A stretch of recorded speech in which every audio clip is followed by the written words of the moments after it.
Qur'oni Karimda ko'p zikrlari kelgan Luqmoni Hakim ham o'g'illariga eng ko'p tavsiyalari kamtar bo'lishni buyurardilar. Kamtar odam garchi u kamtar bo'lsa-da izzati baland odam.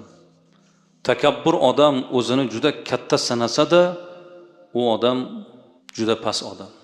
Qiyomatda mutakabbir odamlarning oyog'ini tagida chumolining jussasida bo'lib qolar ekan. Hozir mana shu hovlida chumolilar yurgan bo'lsa, olomon chiqsa oyog'ini tagida qolib ketadi-ku chumoli. Qiyomatda butun xaloyiq tirilganda o'sha xaloyiqning orasida chumolining jussasida bo'lib qolar ekan. Olomonning oyog'ini tagida qolib ketar ekan. Dunyoda kibr qilganligi uchun, o'zini boshqalardan katta olganligi uchun Alloh taolo uni jussasini kichkina qilib qo'yadi.